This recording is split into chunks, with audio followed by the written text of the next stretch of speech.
Good morning, Caris, and welcome to the Grace Enough podcast. Thanks for having me today. There's very few of my guests I have met in real life. And so it's nice to know that I'm having somebody on the show that I've met before, but I don't really know all of your story. So that's exciting to get to know a little bit more. But first, tell me a little bit about how you came to know Christ. Like, when did your faith journey begin? I always love this question because it gets me to look back to Yeah. see how God, drew me into His presence. And for me and my life, my family, we grew up in church. My mom, she took me and my brothers. I have an older brother and I have a twin brother. I Oh, am one cool. minute older than him, by the way. I still hold that over him, but she was very adamant about us being in church. And my dad, he worked for the railroad. So Mm, he was oftentimes gone. So it was up to her to get us there. We were always there on Sundays, Sunday nights, Wednesday nights. And I'll never forget vacation Bible school. We had a summer vacation Bible school at my church. And I was in third grade, and my mom had brought us home that night. And she had this little, do you remember the Precious Moments figurines? yes. Okay, Yes. I know I'm dating myself a little bit there, but she had this little Precious Moments booklet that she had printed off, and it had the plan of salvation written out where children could understand Mm, it. And we were in my room, and my mom had my brother and I there, and she just asked us, do you want to ask Jesus into your heart to be your Lord and Savior? And we both said yes. And I can remember, even as a child, just the presence of God kind of taking over in that moment. And my brother and I cried, and we actually wanted to hug each other. And we were just, just filled with so much joy and peace. And she called our pastor that night and told him. And so she told us that Sunday, we were going to go walk down front and make that profession of faith.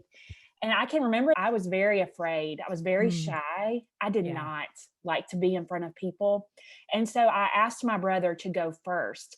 And even in that little moment, the enemy showed up and just began to already throw darts at me and my faith, having doubts. Do you really love the Lord? You weren't even Mm, brave enough to go first. He was starting early on with me in my faith, but the Lord was with me on through my teenage years and into college. And then as an adult, when I really began to battle major anxiety and depression, God pulled me out of that and reminded me of hope. And I was able to rededicate my life to Him and just experience His goodness in a different way. I don't know if that makes sense, but it was just like a whole other level yeah. of knowing His love and knowing how he does come after us. His goodness comes after us, and that He didn't leave me in a dark place, but He did Mhm. walk through it with me.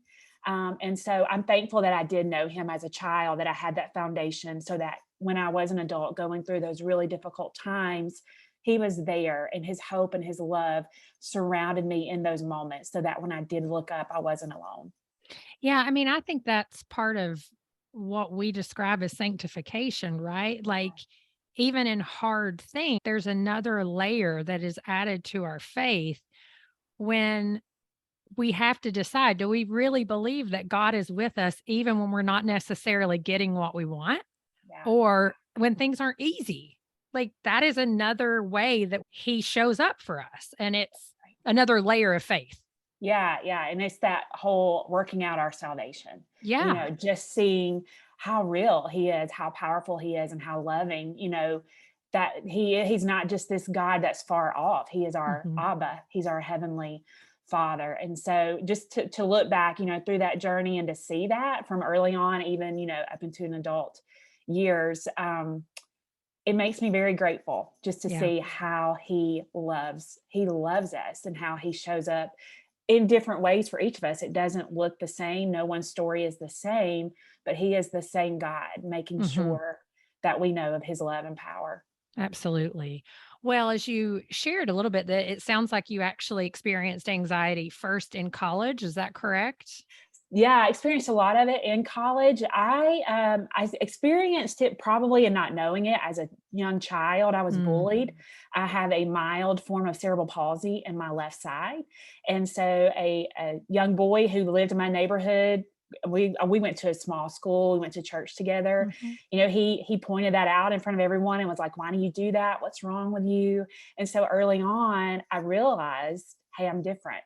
I'm not Mm. like everyone else. So I began to kind of put this pressure of perfection on myself, which will come oftentimes with anxiety. And I wanted to kind of blend in and not have that rejection happen again. But it Mhm. kind of reared its head through college. And then when I was an adult, my husband and I were married, just putting a lot of pressure on myself to kind of be the master of the mask, to look like everything was great on the outside, but on the inside, Amber, I was just crushed. I was crushed with just feeling like I wasn't measuring up, that I wasn't enough, that if people knew what I was really going through, what I was really struggling with, would they really want to be my friend? Could I really be a Mm. leader at church? Could I really do all these things, And so that was just a heavy weight. I can relate to this because, like in the questions that had sent you, while it's not the same, I remember having my second child sitting on the floor, crying uncontrollably for no reason whatsoever and thinking something is not right with me. Like this is not okay. I don't even have anything to be unhappy about.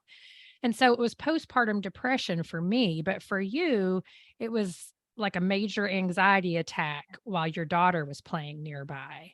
And That's right. so share a little bit of that. It sounds like it had already been in full effect for a while, but that is the moment when you were like, "Oh my goodness, something has to happen."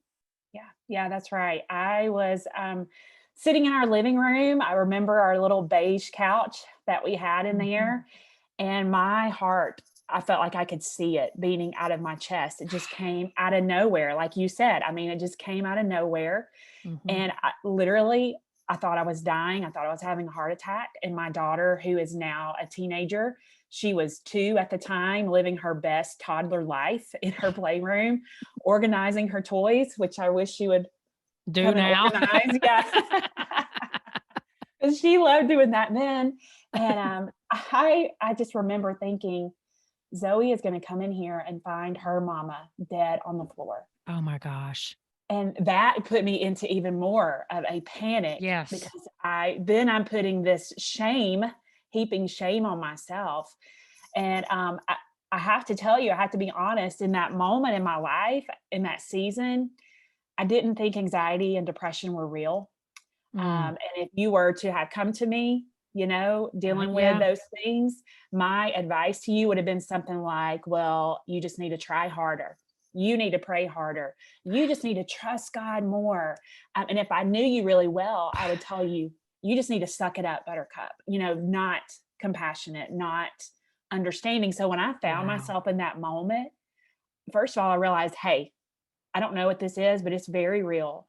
And I Mhm. just began to think about all those people that I had met with those demeaning, not caring, words and statements. Yeah, And just so a lack of empathy. it was a lack of empathy, and it was not very Jesus-like. I don't Mm-mm. think that's anywhere in the Bible that he said that to Right. anyone. But I remember, I was able to call my mom. My mom was a safe place for me. I know that's not for everyone, but she was a safe Right. place for me.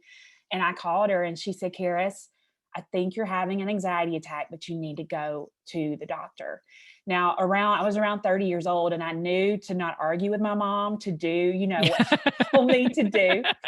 And You had so, walked through enough life to know that your yes, parents do have some wisdom. some wisdom. And I knew if I don't go, she's going to drive the hour drive up here Oh, and make yeah. me go. And so I bundled up my daughter and I got to the doctor. I called my husband, and he had only seen me as this just very Strong. type A, strong, have it all together, woman, not So he had no struggle. idea. No, because I even hid it from him because Wow. I was afraid of that rejection. What if Mhm. he I get doesn't it.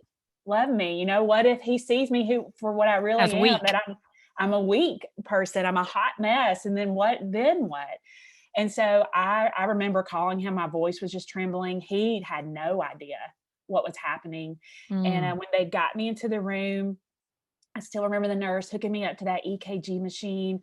Zoe is sitting over in a chair. She's just crying. because she doesn't know. She's scared. She's 2. And Mhm. I remember looking at her saying, Mommy's so sorry. Mommy's so Ugh, sorry. yeah. And then I looked at the nurse and I told her, I'm so sorry that I'm a burden to you. I'm so sorry that you're having to do this. Cause that's just where I was mentally. Yeah.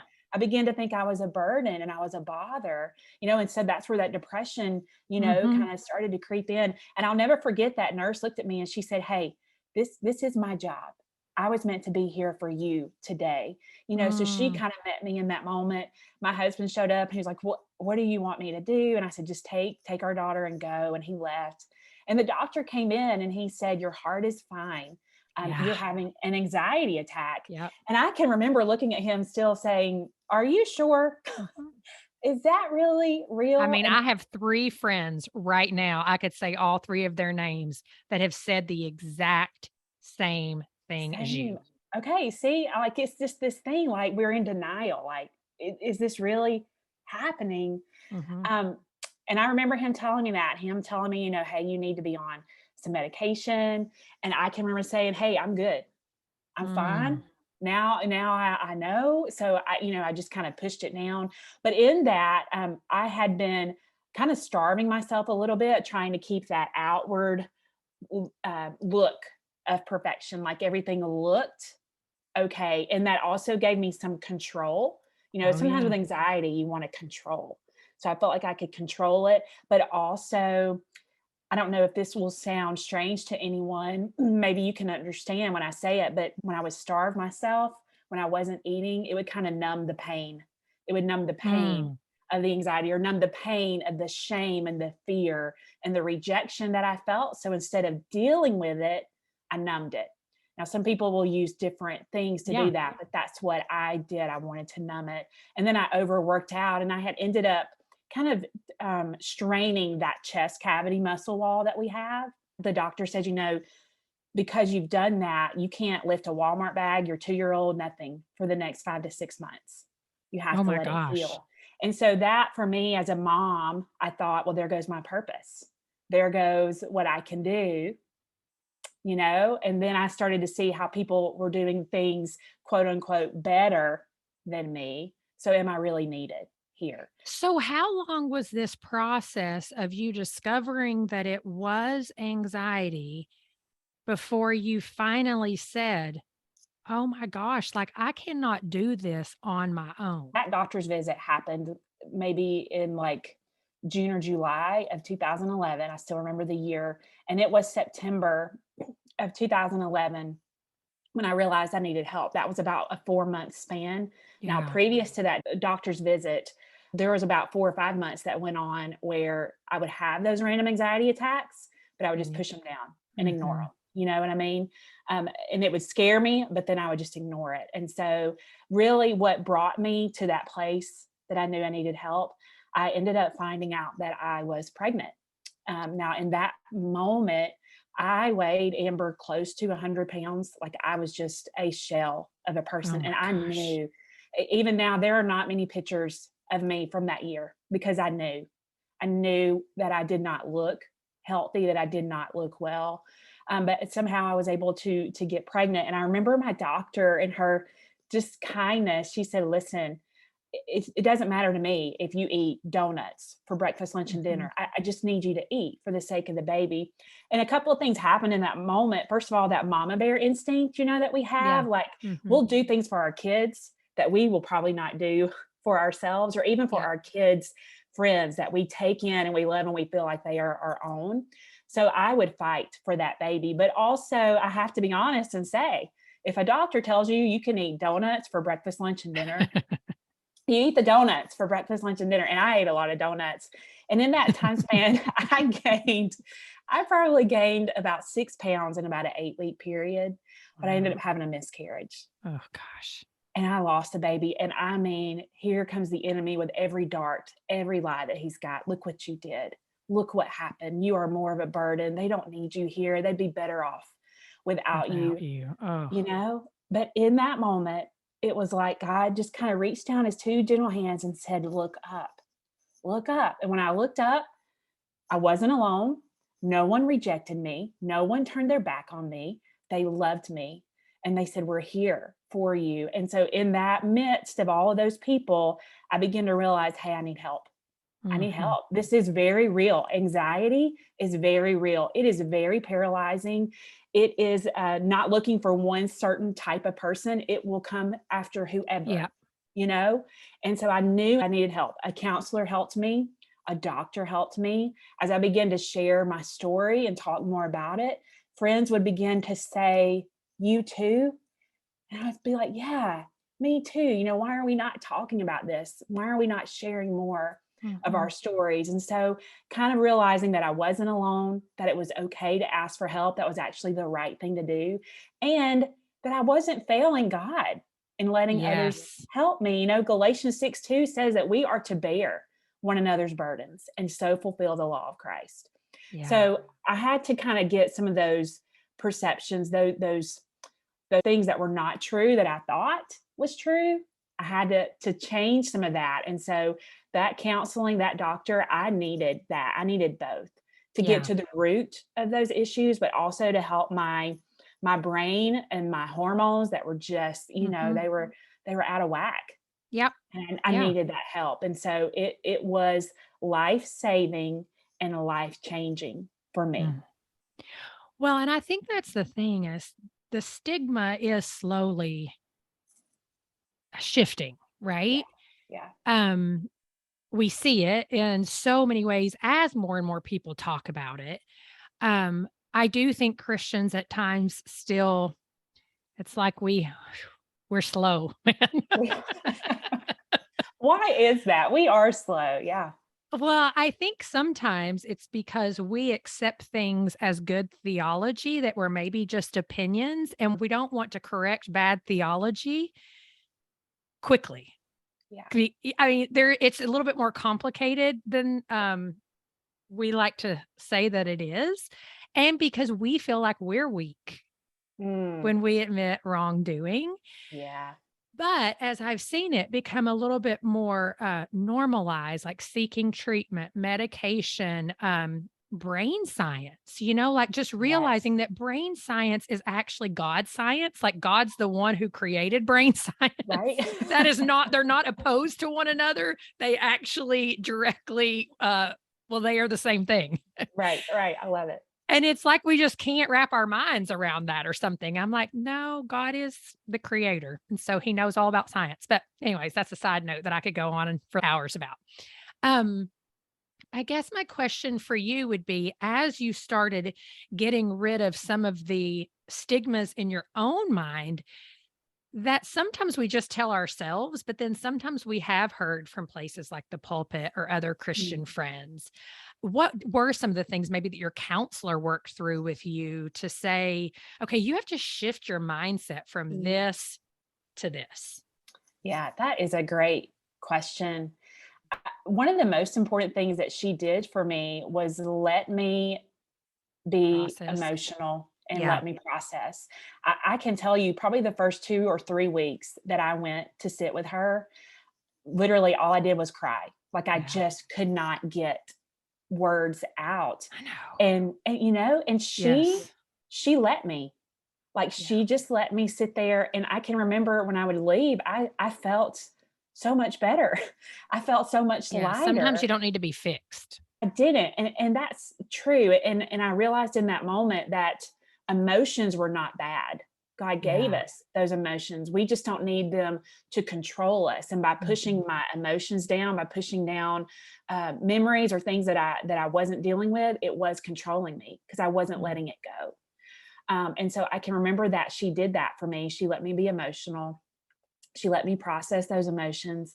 And as I began to do that, she would just begin to ask me questions, like, is that really what God's word says? Or is that something, that you thought? And she would kind of challenge me, not in a belittling way, but in a No. way to say, hey, maybe that's not what God's word says, and I Yep. think that was one way that I did discover that verse Galatians 6:2 that we're to bear one another's burdens. Mhm. I don't remember reading that until I kind of went through that process Yeah. and to see, oh, we're really supposed to help each other. We're not supposed to just do this by ourselves. That's Like right. The that's family of really, God. yeah, that's really what we are to do. God said it wasn't good for us to be alone. And so to kind of see that, to kind of see that God was not gonna not use me because I was struggling, when in reality, Mm. everyone that he uses, we can look through the scripture. They all, I mean, Hot that could be a messes. whole other podcast episode, just all the messes that they were, but they relate. David, goodness, King David, Yeah. he had went through all sorts of things, but we can read in the Psalms where he lamented, but Yep. he praised God, and he was known as a man after God's own heart. Mhm. And so I think just her asking me those questions and challenging me gently, Yeah. that was so helpful. And then as I got through counseling, just to begin to learn on my own, what are some good coping skills? What are some healthy things Mhm. that I can do? Because what I had done and what many of us do, we just push it down and we don't deal with it. We ignore it. We avoid it because it takes too long, or it's too painful Yep. to really deal with it. And that can be hard and that can be scary, to be vulnerable, but it's okay to be Yeah. vulnerable. I didn't think that it was okay to be vulnerable. But Mm. that's okay. And I think that is another thing that we can do. We can normalize that, just knowing that we are weak. We are weak. Yes. And in our weakness, that is where Jesus can be Strong. strong, and I think the world, we just bought into this, be a strong woman or be strong and have it all together, and you don't need help. You don't need a man, or you don't need people to help you. We need help. We Yeah. need each other. We don't need to do life alone. Yeah, We it's don't. so That interesting how, like, it's like, "You do you, and you be Yes. superwoman," but then those same people who are saying that are also like, "But take medication and go to counseling," and I'm like, "Whoa, whoa, whoa." I understand that it can be a both and, but Mm, maybe we need to quit saying, like, "You do you, and you be your strongest person," when really we all need one another, and that's how we thrive. that's right. Um, and oftentimes that is the answer to prayer that God is giving us. It's not, "I'm taking this away." It's that I want you to become dependent. Yes. Yes. I know, have you seen, and maybe your listeners have seen this too, there's this example where a person is drowning and they're praying for help, and Mhm. someone with a boat comes by with a lifesaver and they're like, "No, no, no, God's going to help me. I'll be okay." And they continue to drown, and a helicopter comes with someone there to save them and pull them out, and they're like, "No, no, no, God's going to help me. He's going to save me." And the helicopter goes and the person dies and they go to heaven, and they say to God, "Why didn't you save me? Why didn't you help me?" He's And like, "I he what?" says, "I tried. I sent you people to help you. I sent you all these things, but you rejected the help." And Yeah, so that that's a good visual, example. right? I'm like, okay, I need help. Like I cannot do all the things, and I am okay with that. And when Yeah. I got to that place to know I don't have to be social media perfect, I don't have to be all the things to all people. I just need to be who God's created me to be. And then I can partner with other people Mm. who have those strengths, and we can lift each other up. And then we become an army together for the Mhm. Lord. And that is Yeah. what the enemy, that's why he isolates. And I think back to 2020, we became very Mhm. isolated. And that's what he wants. If he can isolate us Yeah. and keep us away from one another, then we begin to believe those lies, those twisted truths that he tries to manipulate even more. So if we can come out of that, and I think we slowly are, and I do believe, Yeah. like you said, the church is starting to talk about mental health and faith more. My prayer is that we continue to talk about it, that we continue to share from the pulpit, share our own stories. There are pastors Yes. struggling, pastors' Yes. wives are struggling, and they need to know, hey, you're not alone, and we are not going to judge you. We will lift you up and we'll walk through this with you. Mhm. We have to give grace. We have to give that place for people to know that you may be a leader in church, but you're still a person. Yeah. You're still, and Yeah. the enemy, I mean, he is attacking like never before. He's attacking our leaders, he's attacking our children and our teens. And so we have to be that place to say, come. Jesus tells us to come, but we don't want to stay in it. We want to make those changes to some things that we are doing wrong. And change is hard and it's a process. But man, it's worth it. It's worth it if we're willing to just let God meet us there, let others in and make the changes. Yeah. Yeah. It's so true. And I think as we think about leaders, there's so much pressure Mm, now. I mean, I think there's always been pressure, but because now you're expected to also be on social media and sharing, digitally and all these things, it's like you just hardly ever get a break or feel safe. And that's just not a good place to be. And so, unless we share our experience and speak openly and get counsel, the enemy's just going to keep having a heyday. he wants our leaders to be silent, and Mm, I think that if our leaders can just know that God is not going to stop them, I think in those moments of sharing those weaknesses and those yeah. hard things, that's where the world, those who don't know Jesus, can say, hey, if Jesus can do that for them, Yeah. he can do that for me, and see that that's where he meets us in those broken That's a good places. perspective. And this is something else that I had to learn. I wasn't supposed to be the savior. I wasn't Hmm. supposed to. He had already taken that role. That's not my role. And I was putting that pressure on myself to try to fulfill what only Jesus can do for people. We just need to be the vessels to Yeah. let them see that, to see that goodness, to see that love, to see that true healing can take place. Yeah. Well, tell me this once, and this is because I know what I experienced. When you first started taking medication, did Mm. you really struggle with sharing that part of your story? Yeah, listen, I got to tell you, I I mean, because cried. this was me. I was like, dang it, I can say that I'm depressed, but I don't want to tell anybody that I I don't still want to tell take you about meds. medications. I It's know. so crazy. Yes, it is. I cried every day for the first 3 weeks. I mean, I would look at that little pill and I Hmm. would bawl my eyes out. I would bawl my eyes out because I thought I was failing God. I thought I was letting him Which is down, just so which is interesting, isn't it? it Me is. And then too. I know, and maybe others are yelling at their car, me too, or while you're, walking on Yeah. the Yeah. elliptical. I did. I thought I was failing him. And after those first 3 weeks, my daughter, it was her birthday, and she wanted to have her birthday party at a jumpy house place, which Hmm. anyone would probably need medication to go into those places. If you have anxiety, anyways. Yeah, exactly.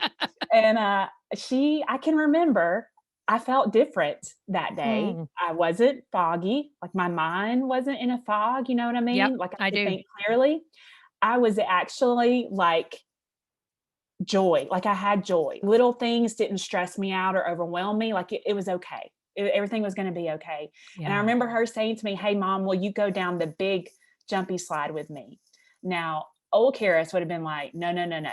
I'm not going down that slide. That's I'm too old for that, or I'm too, mature for that." But when she looked at me and said, "Will you go down with me?" I said, "Yes." And we're Mm. climbing up that slide, and I remember there were people down at the bottom taking pictures. So I was just kind of looking at my daughter, and they're like, "No, no, no, Karis, we're taking pictures of you," because they had not seen me ever kind of enjoy Mm. life Oh, that wow. way. I know it was big. And so we went down the slide, and it was actually fun. I didn't do it anymore after that, but that Yeah. one time it was really fun. But later that night, my husband had booked us tickets to go hear Louis Giglio and Chris Mhm. Tomlin speak in our town. And we the worship was amazing, and Louis Giglio was talking, and all of a sudden he starts sharing how he couldn't sleep at night, and he would just wake up and his heart would be racing. And my husband and Mm. I are just looking at each other like, that was that's you. Like Mhm. that's what you did. And he would talk about how he got up and he splashed water on his face, and that he just had all these racing thoughts. And I mean, tears just kind of welled up in my eyes and in my husband's eyes, because I had begun to realize, hey, he understands what I'm going through, but God is Mhm. still using him. Like, God had not Yeah. stopped using him. And that's what the enemy was just kind of holding over my head. And then at the end of while he was sharing, he talked about how he got help, how his friends were helpful to him, a counselor. And then he said, and a doctor helped me too. And Mm. it was like God was saying, this is not wrong. If you Mhm. had a heart issue, if you had cancer, if your child had asthma, there would be medication there, and you would not argue to use that. So it was like God was saying, this medication is helping you, it's helping your Mhm. brain. Mhm. And that after that day, I didn't cry anymore about having to take that medication. Yeah. And I began, when people would ask me questions when I would share about feeling anxious or having depression, and they would ask me about medication, I would say, yes, Yeah. I take it, or I would just share, vocally. And then in those early years, people would kind of come up to me and whisper, Mhm. that they took medication too. But now people are more able to talk about it freely, and they don't Yeah. feel judged, or they don't Yeah. feel like they Shame. are, yeah, shame. Yeah. So I Yeah. needed that. I mean, and that's the thing too, for me, I remember for several years just thinking like, "Okay, my goal is to get off of it. Yes. That is my goal." And then I would go through that process and be like, not right now, Yeah. not right now, not this time," until that probably happened 3 times, and finally just saying to myself and to the Lord, like, "Okay, this is a part of my life. It's okay that I'm gonna need this forever. Right. It doesn't mean I'm less than. It doesn't mean, like you said, that I can be that God's gonna use me less because of this." No, he knew this all along. Yeah. He knew this all along. And so, I mainly wanted you to share that, and I share my personal story with that as well, to let people know, like, it can take a while to get to a place of acceptance. Don't shame yourself over that No. too. Mm-mm. Um, but do keep asking the Lord to help work, do his work in you to get you to the point where maybe you will get to come off medication and maybe you won't. But man, it can really hold you captive if you're not careful. Yes, that's right. And it's not a hit against you if you That's have to right. take medication for the rest of No. your life. If it was you had to take medication for the rest of your life for high blood pressure, Mhm. you would do it. So we have to see that it's the same kind of shifting in that same perspective. If I would need to do this to keep my blood pressure normal at a healthy Yeah. range, this is what this medication is doing. And sure, there's other things that we can do to help that, to help our body process, like you're saying, so that one day maybe we can get to that place. But if we don't, it's Mhm. okay. Yeah, It's okay. And it's it is. not any judgment against you. And no medication is strong enough to stop God from using you. But Yeah. when we come to Him and just submit and say, here I am, this is all I got. Yeah. And then, I think about that little boy with his little loaves and his fish and how he willingly gave. We just got to willingly give. And Jesus, He will take care of the rest. Yeah. Yeah, and keep showing up, right? Yeah, just keep showing up. Well, tell me, because you do get to share about your experience a lot now, and we're going to talk about your book a little bit, but how have you seen God really use your experience for good in the lives of others? As now it's something that you speak on stages about, you get to share on TV about, but you also get to have one-on-one conversations with people. Um, what has been some of those experiences? Oh, man. I think some of these experiences it's just been kind of humbling over the past few years to just be be where God is using me in this way. After COVID, we didn't know if we were going to be Yeah. able to get back to being with people. So I've been grateful over the last couple of years to just be back with people. But some things I've seen God do is to see those ladies who are a little more seasoned than me, Mm, they've lived life a little bit longer than me, come, pull me to the side with tears in their eyes to say, I have dealt with this my whole life and never mm, knew that I could have freedom, or never knew that so many others dealt with it, and that I don't have to hide. So to see God bring freedom to mm. them after so many years, and to see just that joy on their faces, that Yeah. has been amazing.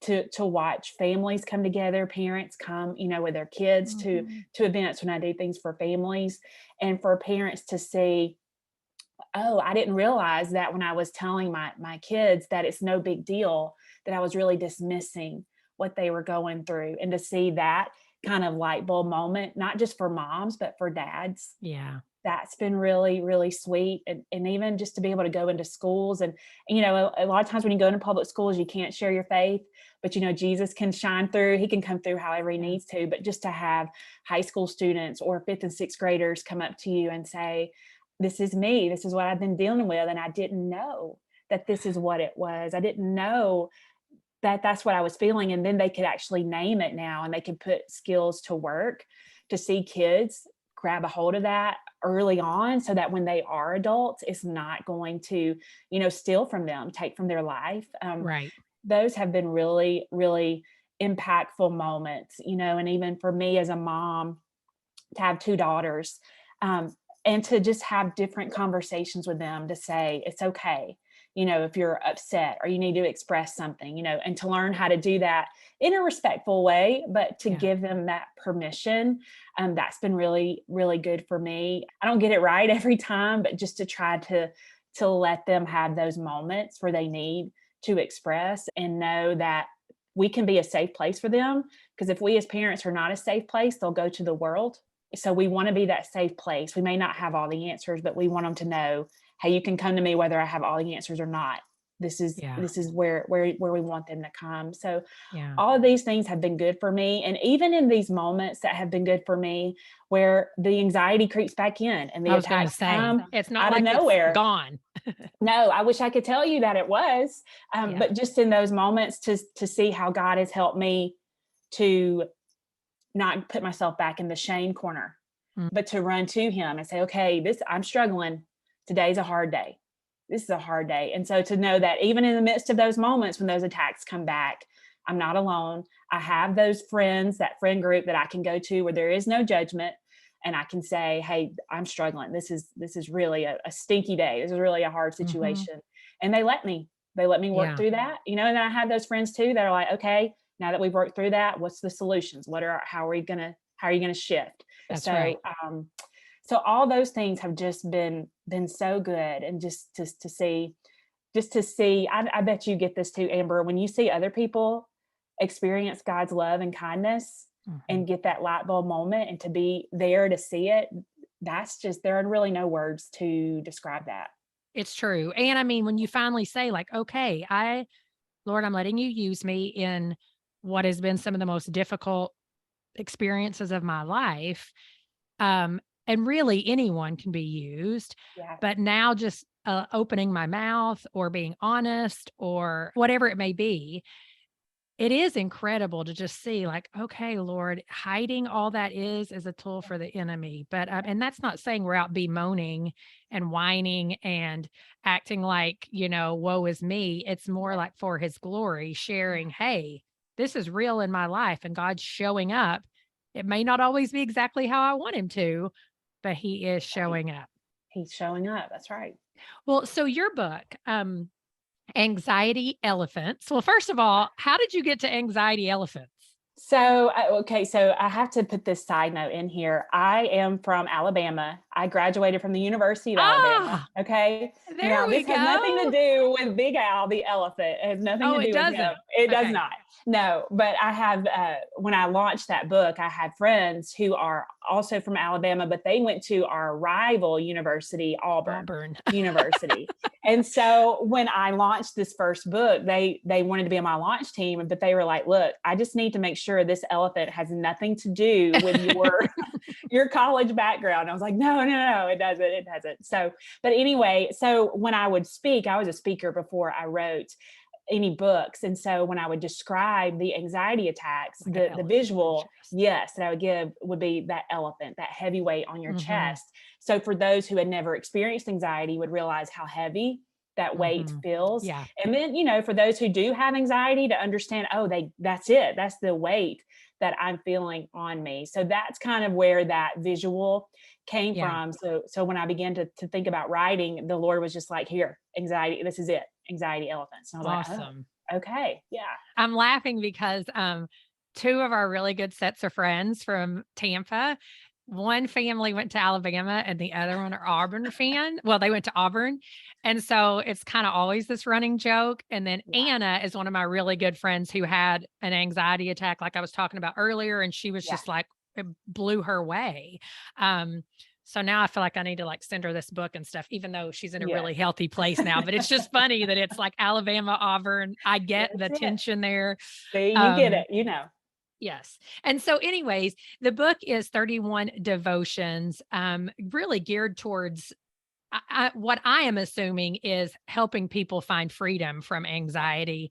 That's right. And you've also released a tween version for both boys and girls that I've been able to give to people. And it's really just such a precious thing. And so, share a bit of that journey, kind of how you got into writing this devotional and, what people can expect if they were to purchase the books. So a lot of people ask me about writing the books, and I always tell them this was never on my goal list. I never wanted to be a writer, but God, He does these things, right? He puts us in places where we have to depend and trust Him. And so as I began to write the 31-day devotional, it came out December of 2019, and then hello, 2020. Crazy. So it was just like God in His timing knew, that we were going to need that. And so in that first devotional, each day I share, there's a scripture focus, and then I share, we dive into that scripture focus a little bit, and I share parts of my story just so people can relate. But then there are action steps to take, because when you are feeling anxious and you're paralyzed with anxiety, you want to take an action step, but you just don't know what to No. do. You just can't figure that out. So Well, that's it in feels like you're there. in a hole. I always describe Yeah, it depression is, I mean, different, but they almost always go hand in always the hand. same. Yeah, And I remember saying, like, the only way I could explain it to my husband was, I feel like I'm in a room and I'm surrounded by everybody that loves me, and I'm screaming to the top of my lungs and no one can hear me. right. That's it. It's the weirdest, craziest, most absurd thing, but that's just what it is. That's what it is. That's Sorry, it. go ahead. I didn't mean to No, interrupt, but that no, for I think me that's is, good. Yeah, and I think people will relate to that. I can remember that. It just felt dark and it felt oh, cold, and, but even then, it felt like that's where I was supposed to be. But I thank the Lord that He pulls me out of that. But yes. those action steps just give you little bitty actions. It's not big things. It's just one tiny thing to folks to give you victory steps every day. But there's also a journaling page, because journaling was huge for me and my Mhm. healing. So that's in that adult book. And so when I wrote that book, my daughters, they were like, "Oh, we want a copy. We want a copy." We think they just thought it was so cool, that Yeah. mom had written a book. And so they had it and they were reading it. And they came to me. I mean, at this time, they were probably, I had one in fifth grade and probably in second grade, first, second grade. And so my fifth grader was like, "Hey, mom, can you write one with words we can understand for our Oh, age?" And so that's where the Lord began to really be like, "Hey," I went back and I could remember those moments where anxiety had started for me as a kid. And if we would have mm, known that, I could have changed some behaviors early on. So the Lord used my daughters to bring in the tween devotionals. And so they're kind of set up in the same way. They're 90-day devotionals, but it still has that scripture focus, the text where I do share some stories, but their action steps are called stomp steps to give them that visual yeah. action to take. The journaling pages are there.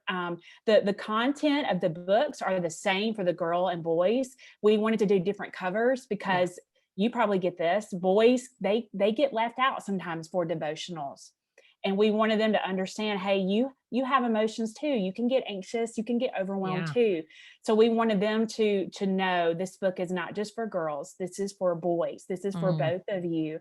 And it is that 8 to 12-year-old age range. And some of the stomp steps, the action steps in there deal with, bringing family in or bringing in children's ministry, giving them that permission to talk to yeah. those safe adults in their lives, to know that that's okay, they're not doing anything wrong. And then, like I said, the journaling page is there also, so they can write down maybe what they've learned or draw or Yeah. doodle, just to kind of give them that space if they need it. And so I never would have thought about writing books for tweens had not my own children said, we need that. And I was speaking in the schools at that time. I had never really thought about that. And so Wow. it's just been really amazing to see how God has just kind of been a step ahead, because all of you have probably noticed the attacks on our kids Mhm. have definitely increased on their Yeah. minds, on their identity, just mentally. And so to see that we, not just this resource, but there are, I'm sure, so many other resources that we can put in Right. their hands to do as the word tells us, to train them up, to That's right. prepare them for battle. We can't hide them in a bubble. We got to prepare them for those Mhm. mental battles. Yes, the physical ones, but definitely those mental battles so they can stand strong against the Mm, attacks of the enemy. mm. That's such a good perspective. Well, they're great resources. I think Mhm. you're in the process of writing another book. Am I correct? That's right. I actually have a couple of books that I'm working on. I have one for teens also coming out, an anxiety elephant devotional for them, and a Exciting. picture book for our little ones. There's going to be a picture Nice. book. Yeah. But I am very excited. I have a car line mom Yep. devotional that I'm working on that's going to come out next beginning of next school year. When I do my podcast, I record it from the car line So because great. I'm a Carline mom, and so just to meet Me us too. mamas in the we are in lines for extracurricular activities, for sports, if we're taking them somewhere, it's not just even for school, it's for other activities. So we're in this season of going and waiting and all of Yep. that back and forth. So how do we meet God in that? How do we pause and just let him love on us and speak to our hearts so that we can be that light, that he's called us to be. So I'm Mm. really, really excited about that one too. That's so awesome. Karis, well, thank you for all that you're doing. And I'm just so thankful that you're sharing this message with not only adults, but with our kids, because we're just seeing more and more anxiety all the time. And I have parents ask me, like, what should I do? And so yours is a resource I'm happy to recommend. Oh, thank you for that, and just allowing me to be here just to love on and encourage your listener family.